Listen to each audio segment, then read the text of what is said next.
Hello, my friends, and welcome to another episode of Manufacturing Transformed. You know, the best part about my job, about this business that we're in, is the people, both the employees we have, but really the customers that we serve.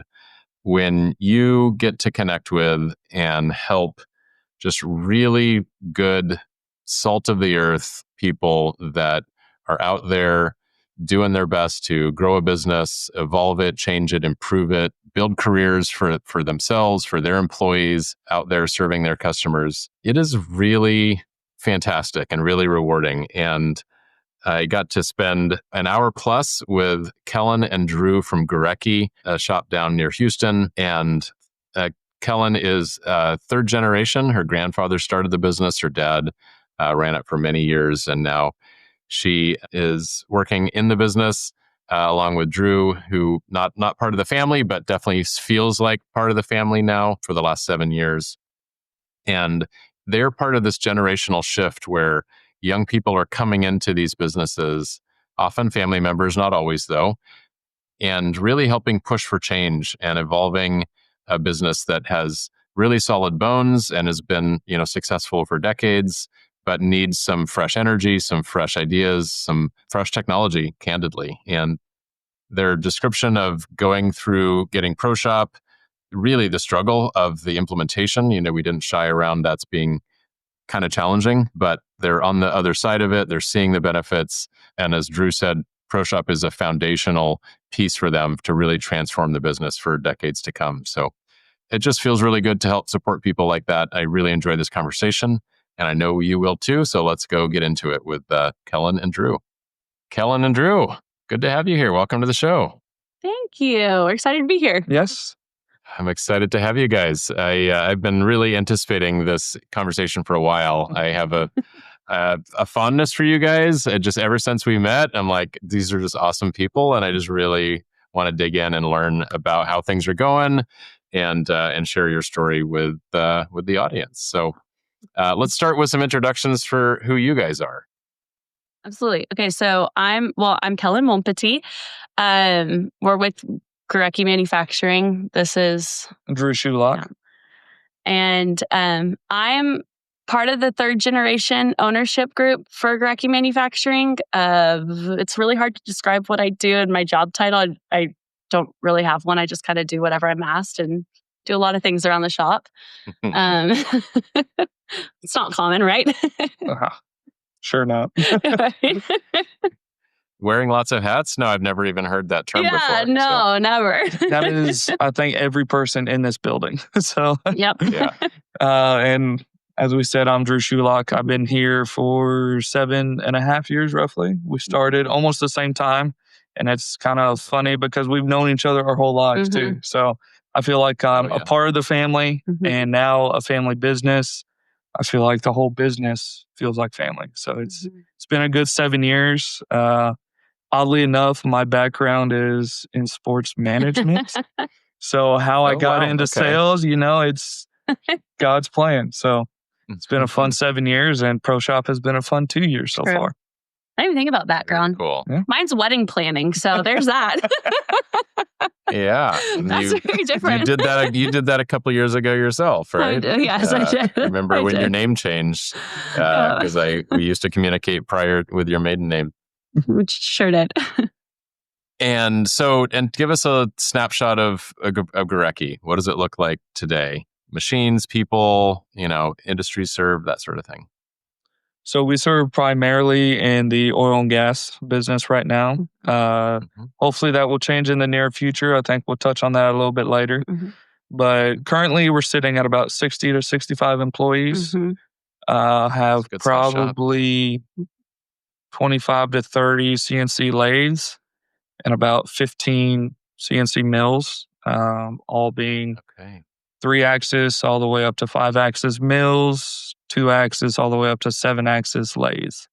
So, and then we have 2 EDM machines too. So we have a wire and a hole popper, and so we're a pretty good sized shop. Our shop is now roughly 42,000 square feet. Yep. So We started in 1983. Her grandpa, whose office we're actually sitting in right now because he's not here, he started in his backyard. Yeah, in his garage, his backyard. Correct. And then we grew eventually to a 42,000 square foot multiple building, but it's been good though. Yeah. He actually started it. He worked for Bayroyd, and in the 80s when the oil industry tanked, Bayroyd came to him and said, you're going to basically choose 10 people to take with us to go work in a warehouse, and the rest of his, I think he managed about 200 people at the time. He said the rest you have to lay off. So he did that, and the process, it was, but he decided to basically lay himself off in a way and start his own business at that point. So he started in his garage and at his kitchen table with his wife Doris, my grandma, and then I think in 1993 is when we moved over to the location that we're at currently.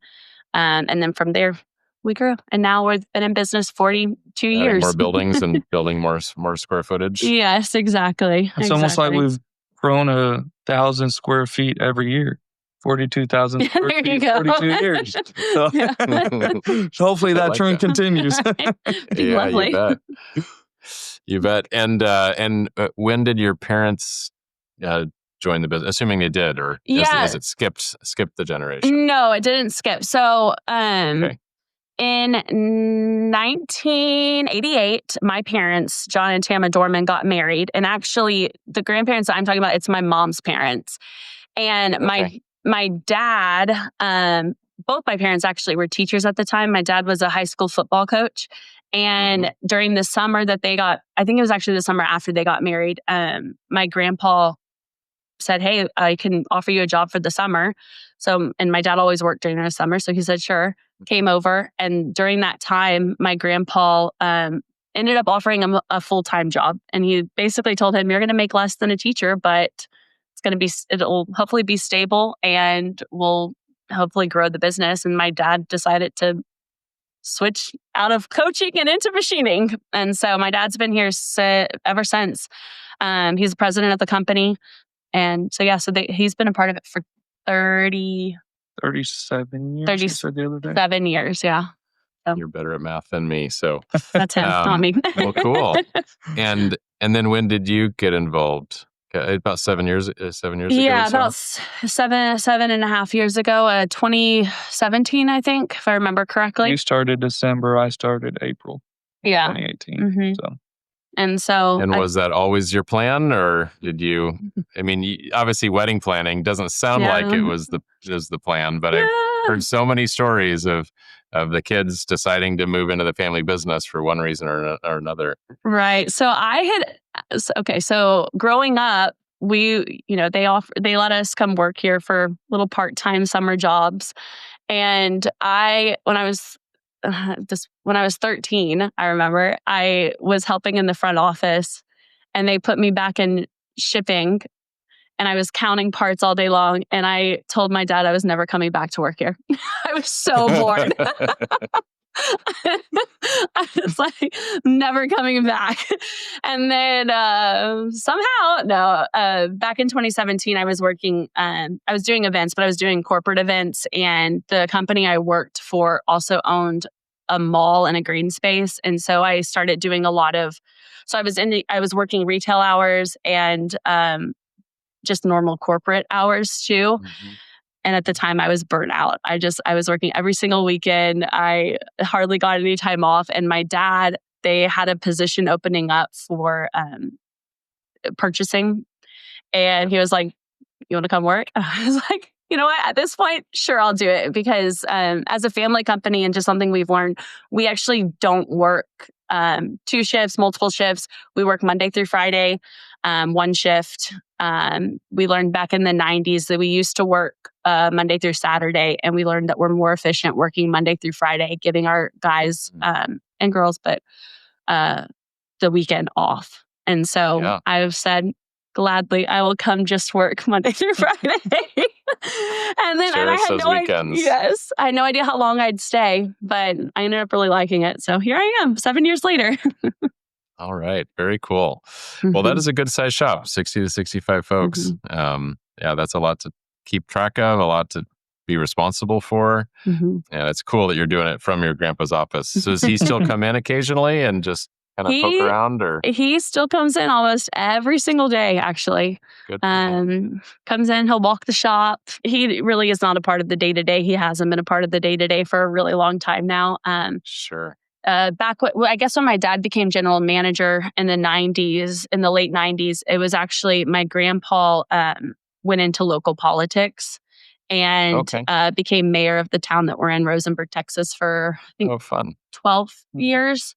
And during that time, that's kind of when he released the reins, I guess, and let my dad and our other management group take over. And so he kind of stepped back at that time. But he still comes in quite often. So it's still his baby. So I'm sure he's very proud of what it's become. Yes. Always will be. Loves being a part of it. Yeah, that's cool. So paint the picture of what was going on in the shop or challenges you were facing when you decided you needed to upgrade your software suite and just get something different and new. I'll let you. Well, the first thing would be the cost of paper and ink.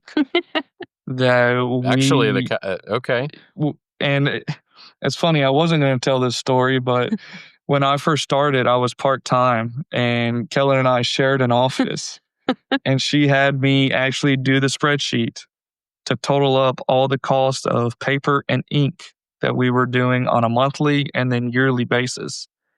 And when we saw that number, let's just say... I don't remember the exact number. It was thousands, though. And I mean, like, when I say thousands, $35,000 or $40,000. It was a lot. And it was, and that was only, and we only went back, I think, like 5 years, maybe. So who knows? 5 years. Yeah. So who knows over the 30 years at that point that we had been in business, like how much it actually was. So that was kind of the starting point, at least. So annualized about $35,000 to $40,000. That's a lot. Sir. And we all know, and if you look it up, the cost of paper, the actual paper and toner itself is a fraction of the cost of dealing with paper systems, the storage, the retrieval, the losing them, all the things. The time. Scanning, backups, just the time. File cabinets. Oh, man, yeah. All of the things.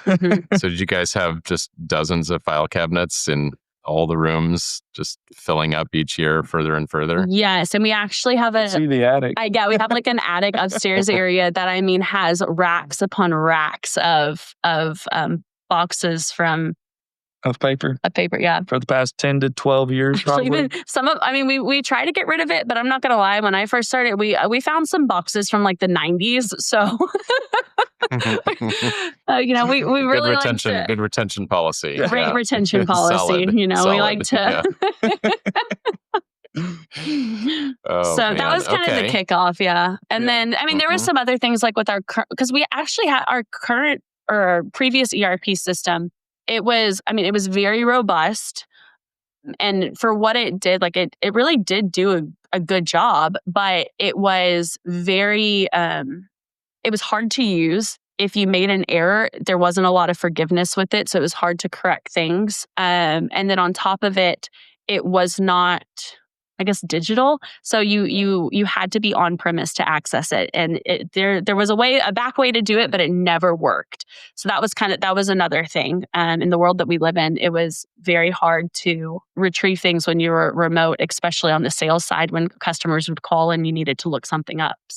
Or traveling. We've gone to Japan and Singapore, and we'd be gone for a week or two and had no access to our system. So ProShop has completely changed that for us. But that was just more reasons is kind of what got that ball rolling to switch over. Okay. All right. And you guys, before we hit record, you mentioned that you recently got your AS9100, which congratulations. That's very cool. Had you had any plans even a couple of years ago when you were looking about diversifying and needing something that could support more industries? Yes, I would say we had the idea to. Was it a real idea that we were moving forward with? Not really.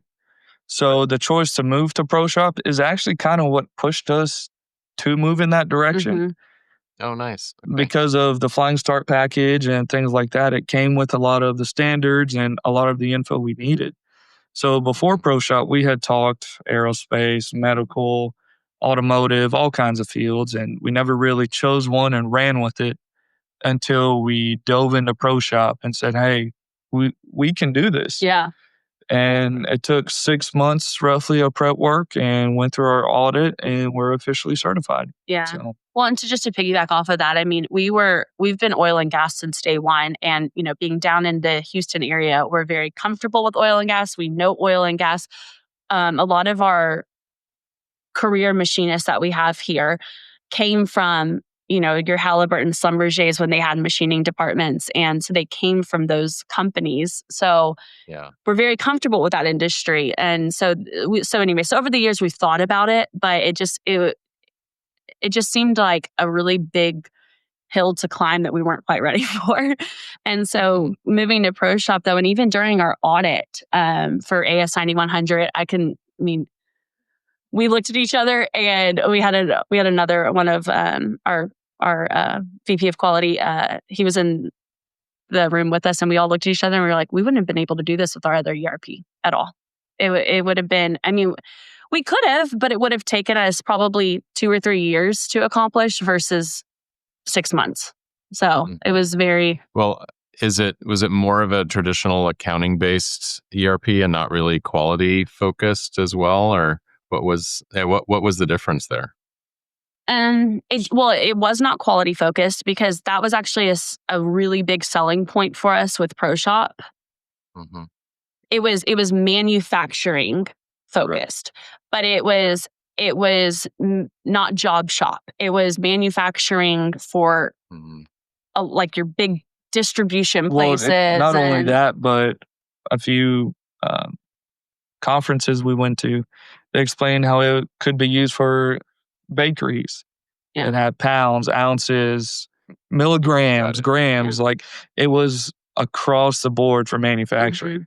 Mm-hmm. And that's why ProShop, knowing that y'all built this for a job shop, that's what really piqued our interest. Because that's what we are. Okay. Yeah, sure. Well, that segues into our next question. Why did you decide ProShop? Because I'm sure you did good research and due diligence on lots of different for plenty of years. Yes, right, Paul? I don't know if you remember that, but Drew and I remember that. I think it took us 2 years just to convince everyone that this was the right move. So I think we set the record for longest from first meeting to signing contract. That's what we're hoping we did. We should have sent you a plaque. I'm sorry, we didn't do that. It's okay. Send us something better. We got a nice bottle of champagne that we still have not opened because we were waiting for AS 9100, and now we get to open it. Now you can. But no, I would say, I think what ended up, like I said, what ended up being the selling point was the QMS side. Yeah. And being able to have everything in one place. We went from one ERP system, however, it didn't have quality. So our quality side was multiple spreadsheets, multiple forms, it was just a lot of different files that you had to look at, access, and go through. It was a lot of paper too. And so, did you guys had ISO before or API? Yes. Or what we had ISO 9001 2015. Okay. So yeah.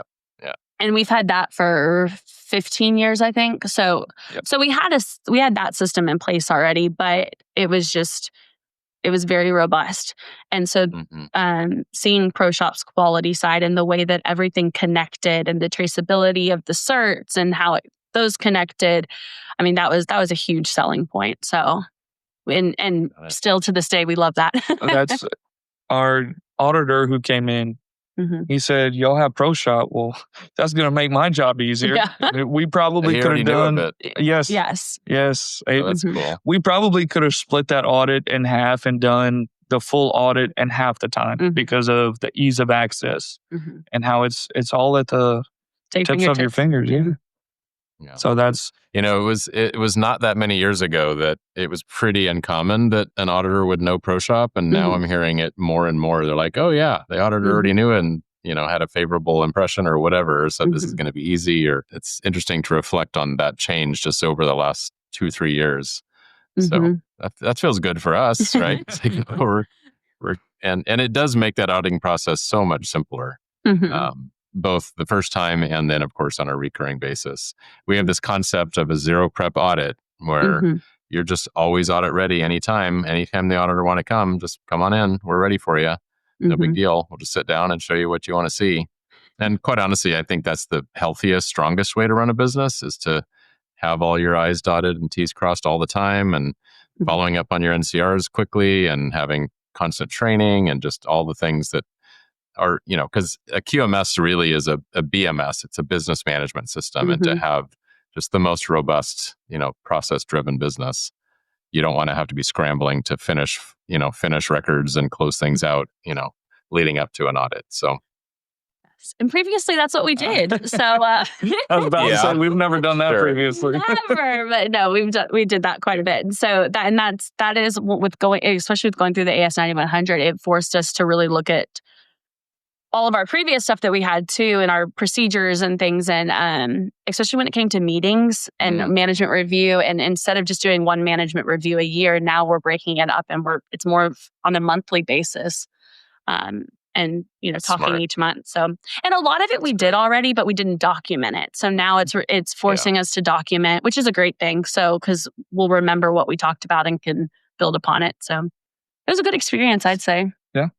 Super cool. That's good. So besides the ERP and of course all your QMS spreadsheets, did you have other systems that you've since replaced and kind of collated all into one? I mean, things for managing tooling or managing who knows what, inventory, or just other things that were kind of separate? We're still in the process of building out tooling. We never really had a process in place to track tooling. But now that we have ProShop, we do. And that's just a very big job to get all of our tooling in there. Imagine you have tools all over the place, and probably every drawer in the shop, regardless if it's a machinist or a cabinet, has tools in it. And it's down to all your inserts that we just go through. But we have no idea financially kind of what we should be spending as opposed to what we are spending. And that's our biggest deal is, are we spending more money than we should on tooling? Well, we need to track it in order to do that. And that's some people... we definitely are. I can tell you that. We are. Yeah. But some people may look at it as micromanaging. Like, they're telling me I have to use this amount of inserts for this job. Well, I may need more if one breaks. Totally get that. That's not the point. It's a cost effectiveness. But that's a big culture thing. So that's kind of one of the things we're going through right now, with especially on the tooling side. Historically, with our machinist, we've allowed them to, if they know a better way to do the job, program it, use the tooling that they like to use. Historically, we just allowed them to do it. Whereas now it's in what ProShop is, kind of making us do in a way, better planning up front, which actually ends up being a lot better in the long run for us too. It's a different mindset. And so that's why tooling's kind of taking a little bit longer to get on board, because we have, at our peak when we first brought on ProShop, I think we were running 2,000 jobs through the shop at one time at any given moment. And we didn't have the information on the tooling listed. So we're kind of having to build out all of our current jobs. And it's a very long, robust process for us, but I think we have a good plan going forward, and we're excited to get, I think probably by this time next year, we should have tooling goal. Up, and we should be using that module a lot more. So were you actually tracking how much you were spending in total, like in the right GL codes in the tooling category? Yes. So we know exactly how much we were spending. So that's why it's going to be super interesting, because I think we'll be able to, I already know we're going to have a huge reduction, because the way that our tooling currently works, so we have listed cabinets out in the shop, and they can just come and grab what they need. And I can walk you through our shop and show you each machinist their own toolkits, and pull open a drawer, and they will have thousands of dollars worth of tools sitting in there for the job that they are not working on. So Sure. And when that job comes up, they forget what's in there. go grab new ones. Yeah, they just go grab new ones. So it's going to, I'm so excited So, yeah. to get tooling going because that's going to save so much money. It's such a common situation, first of all, to have both simultaneously like a vast amount of tooling that is tied up in dollars that you don't even realize how much you have. You will realize in the future, but at the same time, not enough of the right tools at the right time. So it's this constant back and forth of like, we have, hundreds of thousands potentially of dollars of tooling, but yet we're still expediting overnight charges to get, a box of end mills or some inserts or something. And just because this machine just went down and now we don't realize we actually probably have half a dozen of the thing we need. It's just scattered across 20 different toolboxes that no one is keeping track of. So, but I get it. Machinist wants to make sure they have a fresh tool for doing their next job and they're just grab an extra one. But it doesn't serve the business or them, because if it sort of bleeds money out of the business, that's just not good for them ultimately. Right. Right. Absolutely. But yeah, it is a big process to get it all organized and all together. And I wish you luck in that process. Much appreciated. Yeah. So let's talk about a little bit about the sort of training and implementation process, right? It's for a shop of your size with that much cultural change, I'm sure it was a big challenge and a lot to undertake. Can you share a little bit about it? I don't know if we're the best people to describe our method because we looked at each other with our operations manager and said, well, let's sink or swim. And jumped right on in. Then somebody decided to have her first baby and go on maternity in the middle leave. of it. So let's just say the first year was a little tough. It took us about a year for us to get where we weren't running dual systems anymore. But like I mentioned earlier, though, at the time we were also, our lead time was 26 weeks. We had thousands of jobs in the shop. So it was a lot. It was just a huge undertaking to get the jobs. And there was no easy way to pull the jobs out of our old system. So we had to manually enter every single part, every single job to get it into ProShop. So it took a very long time. And that's probably one thing we were talking previously about our old system and ProShop. Extracting information in our old system, good luck. You'd pull it out, but the formatting in Excel, it did not. It wasn't even fixable. No. Whereas ProShop now, it's clean. And that's kind of what hindered us, though, when we started putting everything in ProShop, is we couldn't necessarily get it out of our previous system. And that's why it became a manual process. Was it that your old system didn't have tools to export, or the data was so messy? It was both. It was both. Yeah, both. But it was more the tools. You could get it into a PDF, but you couldn't. It wouldn't export to Excel. There was a couple of tables that would export to Excel, but they weren't tables that were actually helpful for us. So, yeah. And it doesn't help with our previous system. We had that system for 25 years. Yeah. 20 years. Oh, and the history in there. We had 18,000 parts in that system. We moved over, I think, close to 7,000. Started with 5. Yeah. And then kind of we're still building from here to here from time to time from that system. You have a new part number? Sure. Yes, sir. But you have access to it. It's an on-prem install. Absolutely, yeah. Yeah. So we still have it. We still have the history and everything. But we took the 18,000 that were in there. We got it down to about 5,000 different parts that we needed to pull over.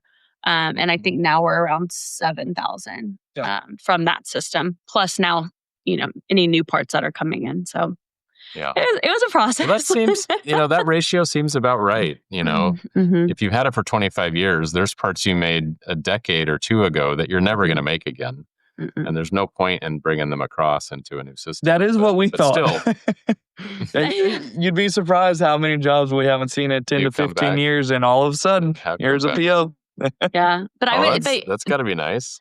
Well, and the other the other side of that with our old ERP is estimating in parts where it wasn't split.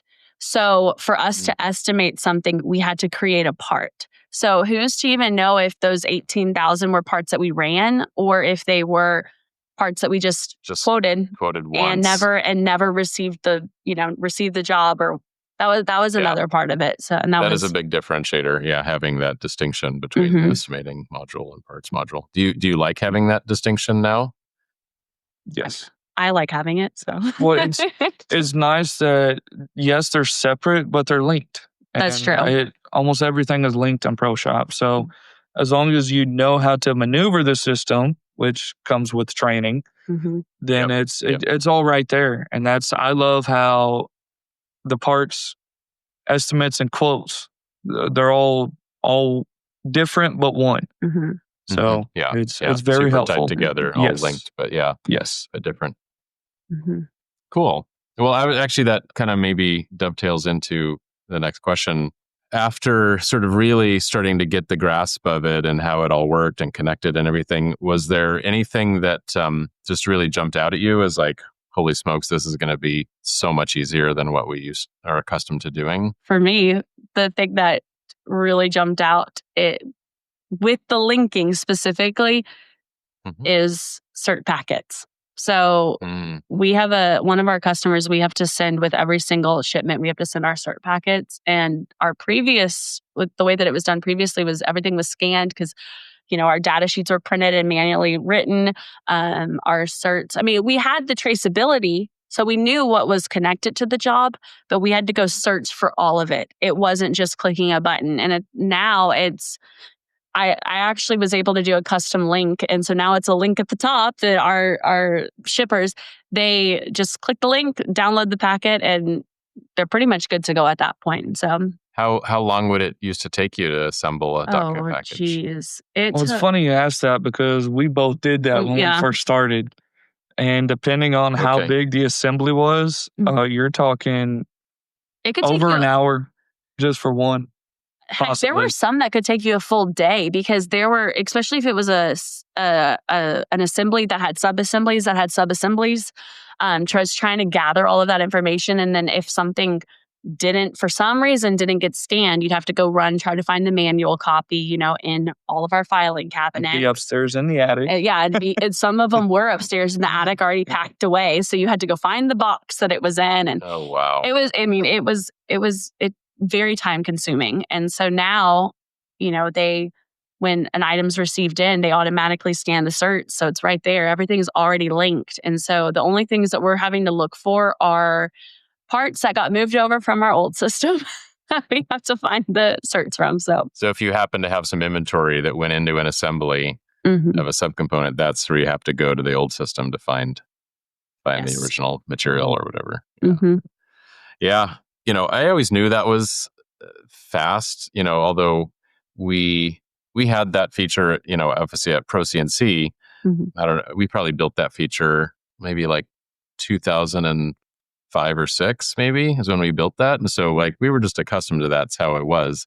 And we had this customer also in Texas, more of a defense shop, but everything they do is like 4 or 5 levels deep of bombs. And when we first did I don't know, I forget how we got, how the topic came up, but they were sharing with us how much time they were saving. And so we decided to actually sort of do a white paper on it. And when I was interviewing the president and asked him, and he said, we're saving about 98% of the time to make a cert package. And I was like, 98%? But because they had full day, and it would take someone an entire day to assemble a cert package. And now it's like one click, and you're just waiting for the stuff to come out of the printer, or they're just making a PDF of it and just emailing it or uploading it to their customer. Right. In which case, there's no toner or paper, costs at all. So, are your customers allowing digital submissions for some of those things? Yes. Oh, nice. When we've been doing digital submissions since I've been here, probably 10 years at least. Okay. So that's at least good. But actually, when I started, we actually had 2 people doing the cert packets That's because assemblies were so complicated that we had one of our QC managers doing them. And then we've now, especially with ProShop, have been able to, now it's just one person doing them. So that was a big still change a full-time job, or is that just a part of what they do? It's just a part of what they do. Yeah. So, but it freed up our QC manager to actually be able to, do his QC managing stuff versus having to pull paperwork. Yep. So yeah. Mm-hmm. Yeah, that is great to hear. I'm glad to hear it. But yeah, super common.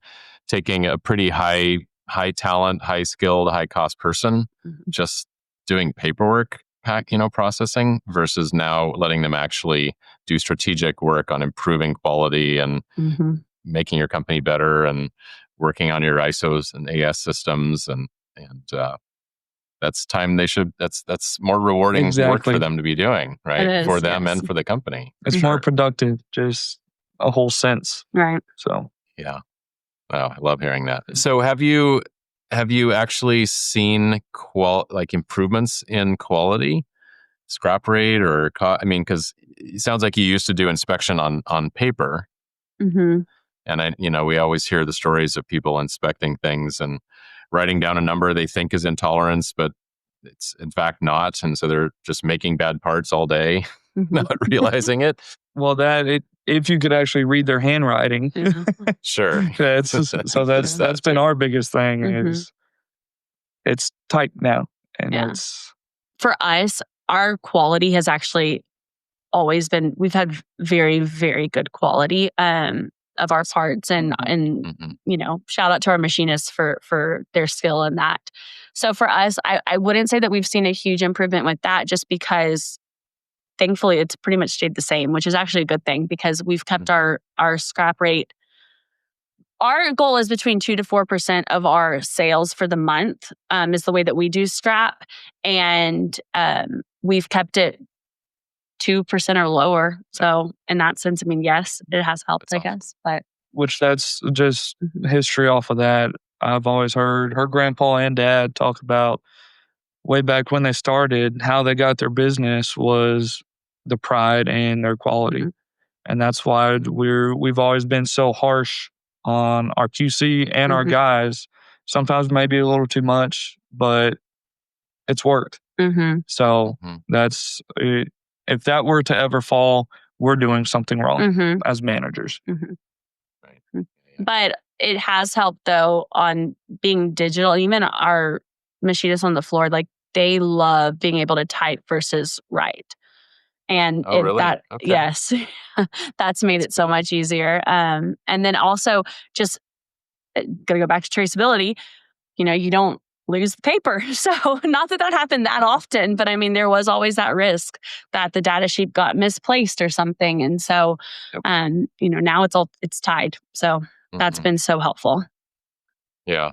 Well, I guess maybe just touching on that topic for a second, if you were running 2,000 jobs simultaneously at some state from beginning all the way through ready to ship, that's a lot of document packages. That's a lot of work, travelers and work order sheets and inspection sheets. I could see how that could add up to $40,000 a year in ink and paper, but was losing track or just misplacing for a little while, a traveler, was that a fairly common occurrence? Unfortunately. Yes. And I say that because it wasn't mostly me looking for them, but I spent many a days out there. Our term for them was boards. Hey, where's this board at? And what the actual board was her grandpa's mayor signs. Old political signs. The yard signs. Really? We cut them in half, and that's what we would put our traveler router on the front and a print on the back, and that's what we sent through the shop. So you staple them to it or tape them or a sleeve? We taped the print to the back to one side, and then there was a plastic sleeve on the other side that would have all of the cert documentation, the data sheets, the router information. It had everything else on the other side. And so, but one problem that came with that, which was solved with ProShop, is especially when you have 2,000 jobs, When you have jobs stationed, we had all the boards stacked up. So you had boards going that deep. So you'd have to finger through and find whatever job you were looking for. And if it's not there, well, good luck finding it. ProShop, you pull up queued work and look, it's all the jobs there. So it's there. That was very beneficial. Well, and you know where it is on the floor, whereas before you had to actually walk out to the floor to go figure out where it was. I mean, you could kind of, based off of time tracking, kind of know where the area where it was, but not whose machine specifically it was at. It was broad. It would still lead you, but it was just a flashlight, not a actual light. Right? You didn't have to search the entire 44,000 square foot facility. You could go to this like 10,000 square foot area. Exactly. And start looking from there. Huh. Interesting. So I just love the board story. So like, if you pulled off those, is like, vote for grandpa. I mean, is that Pretty much, literally like corrugated plastic kind of seats? Yes, exactly. It said Joe Gurecky for mayor of Rosenberg. It's funny because how they were cut, either the board said Joe Gurecky or it said for mayor. Yeah. So, and I don't know. I mean, and at that point, he hadn't been in office or running for, gosh, at that point, it was probably close to 5 to 10 years at that point. So, and we still had stacks of new boards. So when one would get a little worn, we could go cut more. So, you probably got a good deal on buying 10,000 of those signs. Great deal. And how the culture is here, which this part should be, use it. Yep. If it's going to save you money in the long run, do it. You don't throw it away. Nope. Recycle. That paper clip you see on the floor, that costs money. So yeah. Oh man. So let's talk about the front end. You talked a little bit about estimating and quoting, and you talked a little bit about doing more thorough planning. But how has the process changed from the way you used to do it with winning a brand new part number or getting a repeat order of a part number versus how it now works today? That's been part of our struggle, and that's kind of been internal thing we're working on. And to go further on that is our previous ERP. When we would quote a part, we would basically build out the part completely from start to finish. In the quote? Yes, sir. Yeah. And that's now with ProShop, we're trying to minimize what we're doing at that point. And as soon as we win the part, now let's set it up. Instead of putting all the time in a quote that we may win 5 to 10% of our jobs. Oh, really? Is that the percentage that you're winning? Oh, well, actually, we don't even know what the percentage is. So with the previous system, we weren't even able to track that. So we had no idea what we won, what we lost. I mean, we could, because once again, you couldn't pull it to Excel. So there wasn't an easy way to look that up. And so we couldn't even track it. Gut feel, it's a pretty small percentage. Yes. A very small percentage. Small. Based on what we quote, it's very small. Yeah. It's high volume, I say it's high volume as in like we quote a lot. Yes. Quote wise. But part of that is we have two main customers, and they have to, for all of their parts, I think they have to source like 3 different quotes, and because we have good relationships with them, part of that is they just send it to us because they have to do it and they know that we'll do it. So anyway, so that's a big change. So you're putting less detail. So you still obviously put enough to come up with your price. Yes, sir. You have like a rough operations and rough amount of time. Correct. Yes. And out-of-pocket instead of all the detail for your lathe and mill ops, it's a turn and face, op one, part off, things like that. Just keep it as broad as possible. And then once we get it, we'll go more in depth as to everything that truly needs to be done. Well, and we're also trying to get more strategic with our quoting. Whereas, like I mentioned before, we would quote basically everything that we knew that we could do. Whereas now we're trying to get more strategic with it and say, like, this is a part that we really want. So we want to spend the time on this quote versus let's spend time on every single quote. Yeah. And so that's the other side of it too, is just being more strategic. Correct. if you were building out the entire plan previously, how did you even keep up with the volume of only winning 10% of what you quoted, but doing all 100% of them to that level of detail? Did you just have lots and lots of people doing that all day long? We've always had minimum 2 people Mm-hmm. doing quoting. One of them basically all That's day all long. all Day day. long. Mm-hmm. And the other one, when he had time mixed in with his other job duties. And it's come to find out how far behind we had gotten was probably a couple months because of that. Of quotes? Yeah. And it's You mean you'd get an RFQ and you wouldn't send the pricing Mm-hmm. to them for a couple months? for some of them because we were trying to prioritize what we wanted to a certain extent. And some things just weren't being touched. And then all of a sudden, oh, hey, we have this one. Mm-hmm. So it's like Kellen was saying, the volume of RFQs that come in, Mm-hmm. it's kind of astounding how many we get. Mm-hmm. And it's, yes, you may get one RFQ. Well, there's 25 parts on there. They're all assemblies and they all have 10 subparts. Well, all of a sudden, that's 2 to 3 weeks worth of work on that one quote package. And so it's things like that that is good for us. Mm-hmm. We're not saying it's bad. Of course, we want the work, Mm-hmm. but it's trying to be as efficient as possible to get those out to win that work. Well, and a part of, I would say this has really just become more of an issue in the last probably five years. With COVID, a lot of shops in this area closed. And over the last 5 years, there's been a lot of shops that have closed. And so I think that's a lot of it too, is they're having to find new sources. And so I think that's why quoting has picked up so much. So there's not as many in this area as there once were. Yeah, that does seem to be a trend post-COVID, and which is with all the baby boomers, just like getting to the point where they're done and they're retired, and rather than selling their shop to someone else, they just quietly shut the doors and disappear. So, which is too bad because the industry needs more shops. Not that you need more competition, but overall, just to support our nation, we need that capacity. So. No, you do. Exactly. I mean, yes. And I mean, we actually, in our area, I would say and I think this is kind of common, but in our area, especially the machine shops that were in this area, we all had really good relationships. And so we kind of helped each other out. Like, yes, they were competition, but if we were over capacity, we'd call one up and say like, hey, can you take on some of our work? And, vice versa.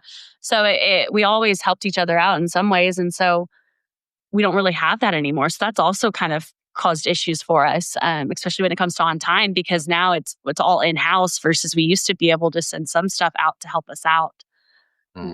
So if anyone wants to start one down here, no, I'm just kidding. Yes. Well, yeah, there is more. I mean, completely off topic, but there are, we're seeing more in, being in making chips, the podcast space that I'm in, and obviously with ProShop, we do see a lot of people saying, hey, I want to buy a shop. Do you know of one for sale? Or, can you connect me? Or, and I've a few times on LinkedIn and stuff put like, hey, I have a buyer for a MachineShop. And we often get lots of people saying, yeah, you know what, I would love to sell it, and give me their name. And so there is a disconnect though. There's not enough new shops being started or shops continuing to new ownership. So when you have one like you guys now, 3rd generation and still going strong, that's just a beautiful thing. So good job keeping it going all these years. That's awesome. We actually just had a big family meeting last year just to get all of us on the same page, because we pretty much were on the same page, but our family's very close and we see each other all the time. And so we don't always focus on talking business. So we had a meeting to really focus on that. And I mean, we all want to see it continue on generations to come. So we're hoping. Cool. Very cool. We have 5 in the next generation already ready to go. No. Okay. Get them start sweeping the floors as soon as they can. Right. As soon as they can walk. So, all right, let's talk about your shop floor folks for a minute. You mentioned how they love to put inspection digitally, then write it on paper.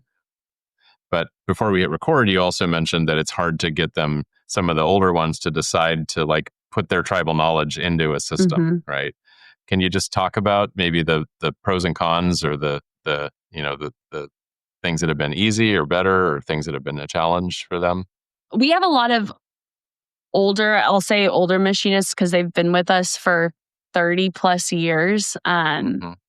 And so they're very used to how we've always done things. And, with bringing ProShop in, that wasn't a system that just affected the front office. It affected every single person in the shop. But with that though, one of our struggles has been finding and keeping younger talent. And so part of bringing ProShop in, we were hoping, is just showing like, hey, we are trying to modernize and stay on the cutting edge of technology. We've always done that with our machines, but so why weren't we doing that with our computer softwares and systems and procedures? So our older machinists, that's been a little bit more of a struggle. They were a lot of them were at the age where they're just trying to get to retirement. So they didn't want to learn a whole new system. Bare minimum. Yes. Which I get. I totally understand too. I understand that. But our younger ones, from most of our younger ones, they have loved the system. But I think that also just comes from the way that we grew up. Growing up with the internet, the way technology changed yearly and continues to change by basically the second now. That's been our generation. So our younger shop floor employees tend to pick it up and really love it. It's our older ones that have been more of a resistant to it. And that was just more of the challenge up front. Yeah. The change was, this isn't what I've done, I don't like it. And over time, it went from that to, hey, I kind of like this. It's a little easier. They don't want to admit that. Correct. It's been fun to see that though, because all we got at first was no. Why are you even doing this? This doesn't make sense. And now every once in a while you'll get a little compliment of, oh wait, we really like this feature. And you're like, huh, okay. And then you tell them you're doing a good job, keep doing what you're doing, and they find something else. So it's we're still at the tail end of that learning curve. And it's just being a bigger shop. It took a little longer, but we're at the light. Yeah. And I think what we learned from that though too is, I guess when we were really trying to convince others that this was the right move. Well, for us, I think we learned trust your gut on that, because we felt like it was the right move. It was convincing. The other thing, and this is, I know, in every, I think, webinar I've seen, every forum post I've looked at, it's use ProShop the way that it's intended to be used. And I will say that for a lot of our more senior employees, they felt, they had to try it first, basically. And they wanted things to stay the same. So we had to see, how can we make it work the way that our old system worked, or to try to keep the same procedures. And then a couple months later, it was, this is not working at all. And then we'd say, well, it looks like this is how we're supposed to be doing it. We start doing that. And the feedback we got was, oh, this is so much better. So we tried to tell you from the beginning, but sure. They had to make that. Yeah, sometimes you just got to go through that experience yourself and feel it real time. So the challenge of getting an old machinist stuck in their ways to change and to being willing to share the knowledge they have in their heads, or that they've written down on a traveler that keeps getting recycled or whatever. That's a universal challenge. So are you doing anything now to support them in getting that feedback out? Having a younger person shadow them and take notes or take pictures of what they did, or just anything at all that you can share? We're trying to add that information into our actual routers and travelers. So each part level, as that information comes out, we only recently started experimenting with process development. And I wish we would have started that sooner, but we didn't take the time to learn it how we should have, because we were focused on many other things. Yeah.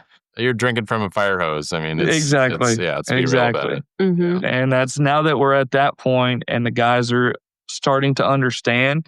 I just checked last week actually to see if they were using it. I was surprised how much was in there. So Good. I said, that's awesome. And they want to pass the information on. They just never knew how to go about it, because what they were used to was, I have my mayor sign, I'm going to handwrite what I want to add, and then they may or may not add it. Whereas now everything is logged. You're not going to lose track of it. If you decide not to do it, we'll explain why. If we decide to do it, it's going to be added, and it's going to be there forever then. So that's been a little learning curve, learning process development, but training the guys on it too. And when you have 60, 65 employees, it takes some time. So and we definitely could have done a better job with figuring out the training side. Because like I mentioned, we kind of did sink or swim, which I don't recommend. You're going through it. Take the time. Take the time to, slowly onboard people. What we ended up doing was just the things that they needed to do every single day. We trained them on that pretty quickly in a way, and just let them get very comfortable with that. And now we've slowly started, we're adding other aspects. So that's why the process development was not something we started right away, because honestly, just showing them the system, it was so out of the norm that a lot of them, it was very hard for them to understand it. It was just a lot to take in at first, because there's so much, it's such a great, robust system, but there's so much to it. So we're having to slowly get everyone up to speed on it. So, well, I can imagine some of your older folks may not even have a PC at home, and they're just not used to using a computer. They probably have their cell phone, but that's probably the extent of it. That and a CNC machine, which they can whiz through and press all the buttons. And that's the incredible thing. They can program these CNC machines, but they hate computers. It amazes me. Such a dichotomy. It's always it's always that way. Well, hopefully they see, and you can instill that with only a few years left before they can take their great retirement, that getting that knowledge out of their heads and into the system to benefit the company in the long run. Hopefully they're on board with that concept at least, and care enough about the company and you guys to want to document what they know before they sail off into the sunset. Absolutely. Leaving their legacy. Yeah, exactly. They all take pride in that too. They do. We are fortunate that they are on board for that. It's just us guiding them in the right direction as to how to get that done. Yeah. So you mentioned the AS auditor, and that went pretty well. Have you also shown ProShop to any of your customers as they come and do visits or audits or things? Yes, we actually have. I've had the same customer here in the past about 3 weeks on 2 separate visits.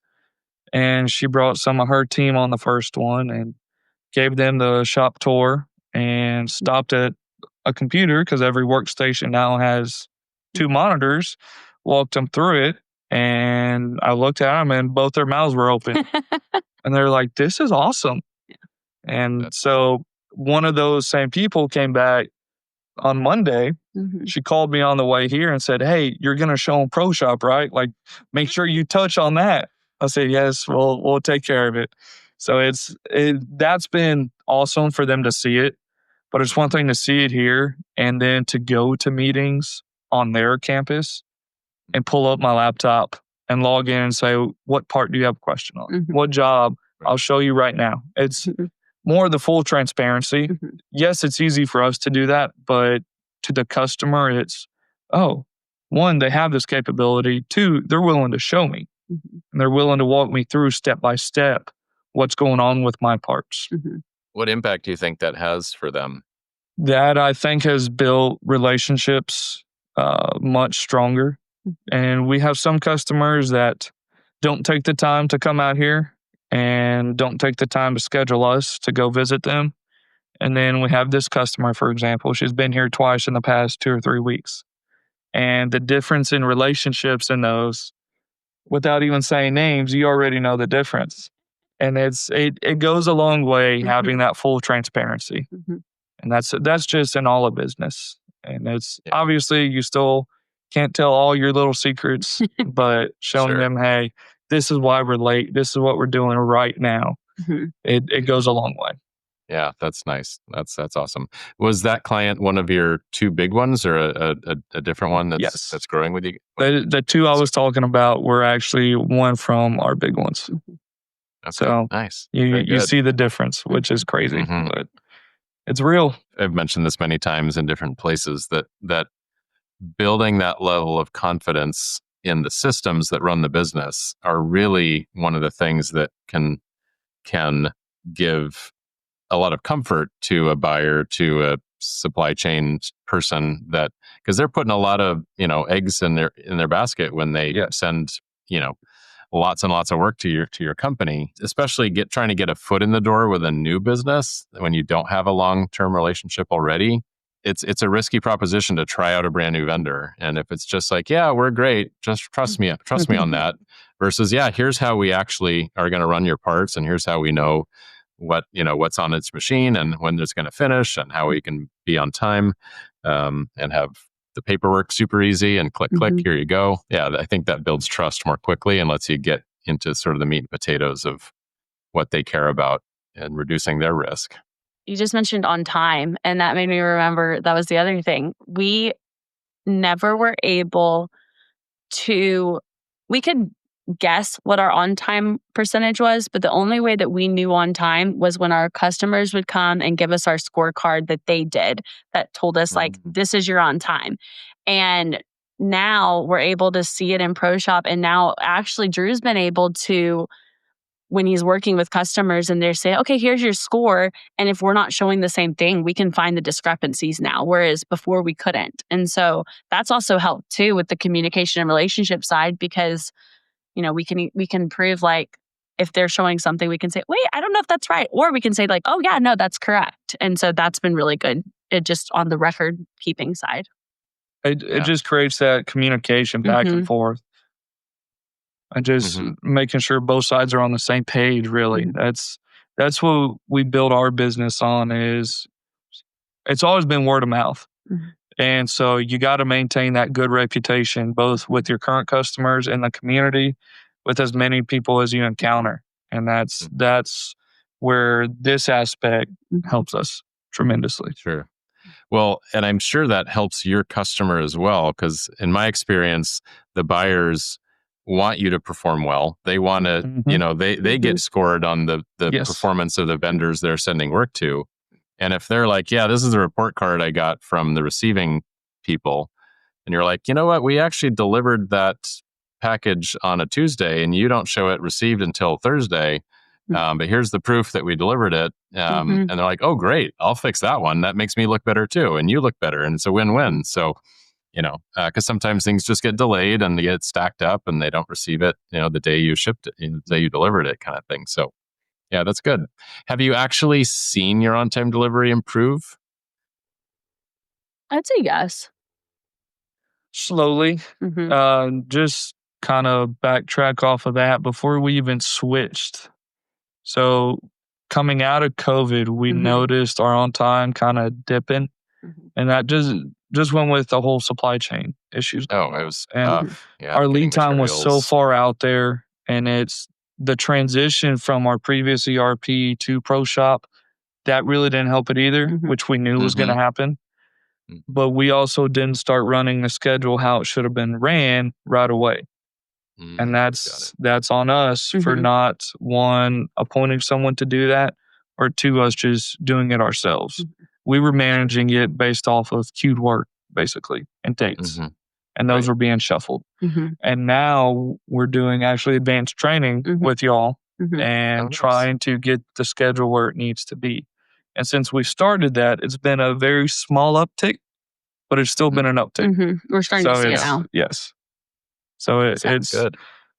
Long term, it will be much better. Yeah. As far as we can track it now. Sure. Yeah. Yeah. And that's you got to start with at least knowing what the number is before you can really focus on it. Do you employ people either full-time or part-time that just do expediting? So no, because we actually we have a philosophy, I guess. We don't expedite. So it's first in, first out. That's how we've always done it. We we will help our customers. We try to maintain a good relationship, and so we will help them if we're able to, but we don't allow jobs to jump in front of other jobs, because on time was always something we were very passionate about, and we wanted, basically, if we told you a date, we were going to have it there on that date. That was our goal. And I mean, that still is our goal. Correct. And so we actually don't do expediting. So. Okay. Okay. Yeah. I like the philosophy that you can't pay to put someone else behind you in line. Right. So I think it's a good practice. Through this process, you've had 2 babies, Kellen, right? Yes. And, or maybe because you had your first one. Right. When, like, 7 months, 8 months after. After we decided, okay, we got to start switching over. And I was like, oh, hey, by the way. I would never forget, you were out on leave and we had just swapped over. Yeah. John, her dad, came in to my office and said, all right, Drew, when are we going to do this? And I said, well, I guess right now. And that day we got people start moving things over, and here we are. So we made it. No, y'all did a lot of good work while I was gone. So that's probably why. Oh, okay. Well, the question is going to be, what impact has ProShop had on you guys personally?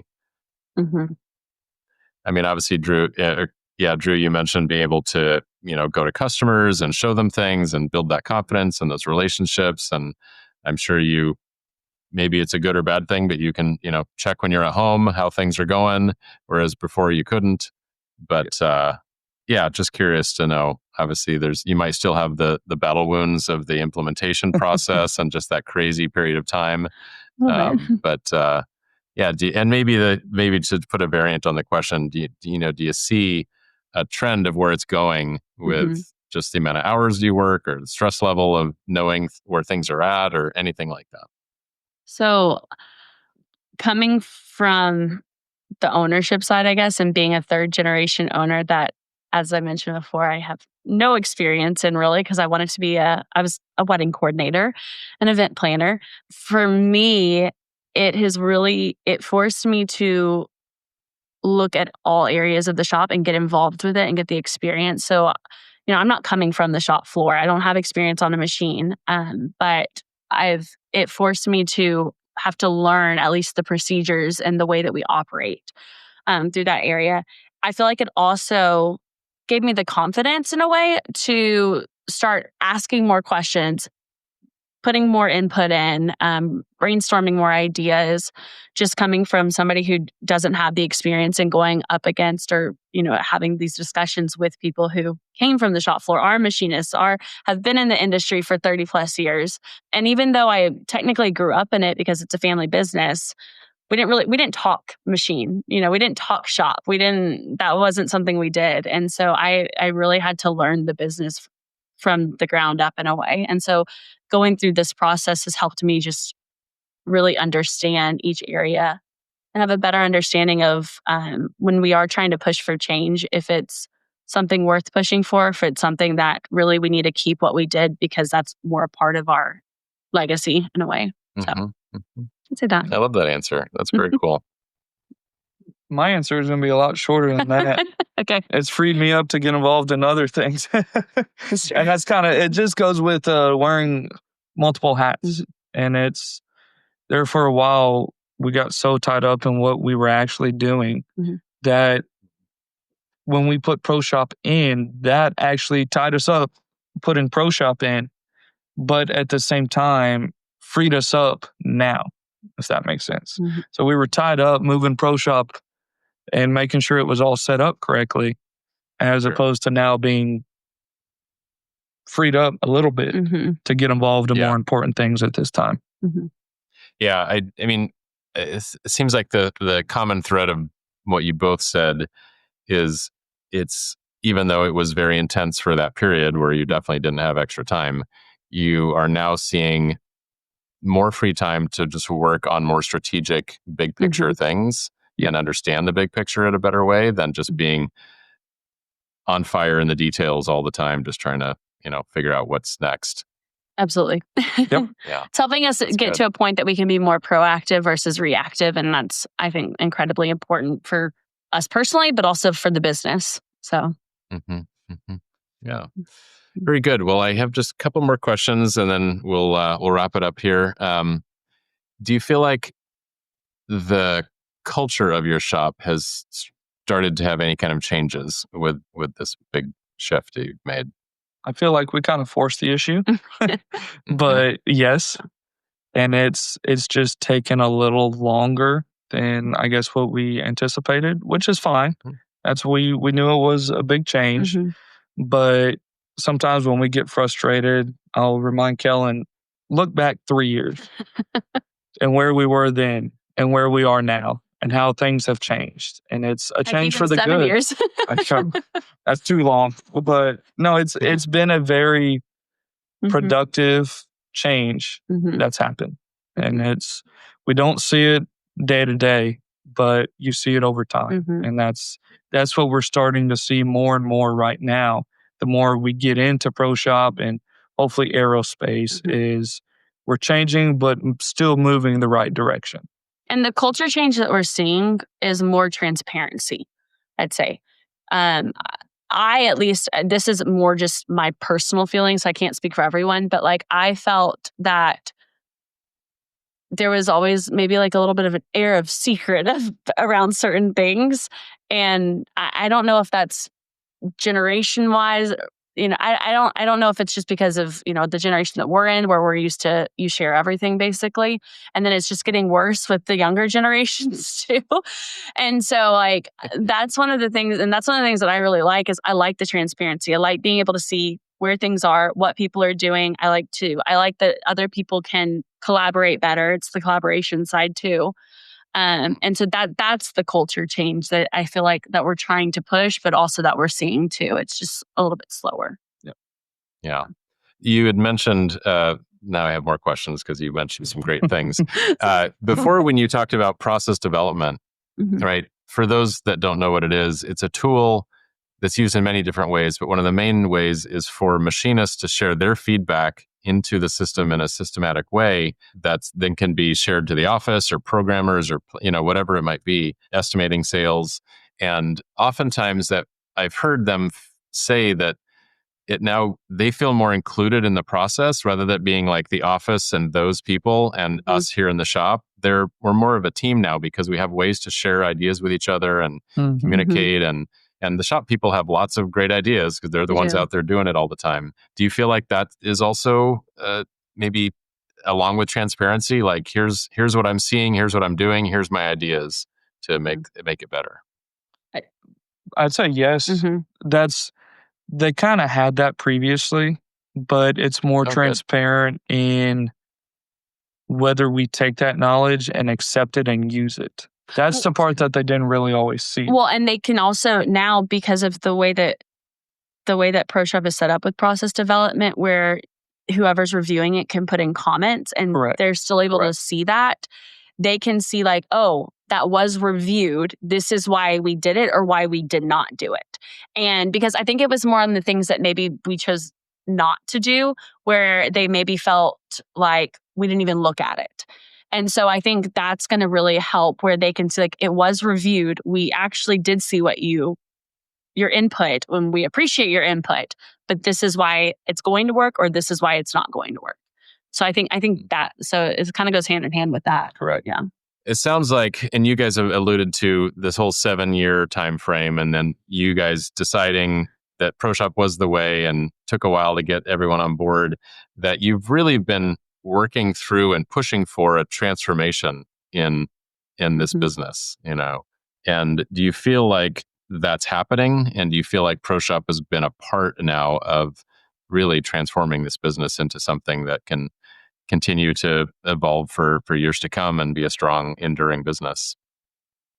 I'll probably say first and foremost, I think ProShop is kind of the foundation of that.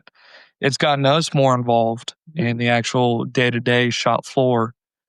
And that's kind of the starting point because everything else is going to reach out from there. If we buy new machines, Well, where are we going to track it? Where are we going to track their maintenance? How are we going to schedule them? We just bought the Grobe. It's a lights out machine. So how are we going to deal with that? And all of that's going to be inside of ProShop. And that's why we had to first find the ERP system that we wanted to have, hopefully for the next 25 years, like our previous one. But what more. or more. But what was that first change that was going to start the dominoes? And I honestly think it was our swap to ProShop. I agree. I don't really have anything to add to that. So I think that's correct. Oh, that's fantastic. That's great. We're seeing this trend across thousands of shops and hundreds that we work with, where a new generation is coming in with fresh ideas, new ways to run the business, new technology adoption, whatever it might be. And it's playing out in thousands of shops across the country. And you guys are a perfect example of coming into this business. You're fairly young, you have lots of great ideas, you have a passion for it, you want to see the change, and you need tools to help affect that change. And thank you for trusting ProShop to be in your toolbox for tools that you can make this shift and build this make this business even more amazing for decades to come. Once we got past onboarding, we've really enjoyed it. Yeah, we don't need to beat around the bush. That part can suck. Oh, it's rough. It's rough. But it's so funny. She was saying, I said, look back 3 years. Yeah. If you look back probably 5 or 6 years, you were the one who found ProShop. And we talked about it back then, and we were like, no, this is never going to happen. We're not even going to waste our breath. Yeah. And that's when we had our first call with y'all. And then over time, it just kept coming up. It took a year. It took a year for us from when Drew and I think we first talked to you. It took a year for us. We did bring it up. So it wasn't that we didn't bring it up. We brought it up, but it took a year until we got my dad, but then also our other managers to agree to at least take meetings and evaluate it. Yep. And then that took another year, basically. It took another, I think, like 6 months for them to do the meetings and ask their questions. And then it took another 6 months till they said, okay, let's do it. Yep. And then it's been...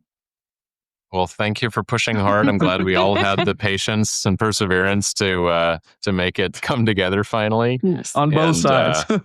Yeah, for sure. And I just want to say thanks again for sharing your story today. This was a really fun conversation. Well, thanks for having us. Yes, I appreciate your time. Yeah. So if people want to learn more about Gurecky, how would you suggest they reach out to learn more about you guys? Probably our website. www.gurecky.com. Yes. There is a contact us tab on there, and it goes to a sales email address, which goes to the two of us.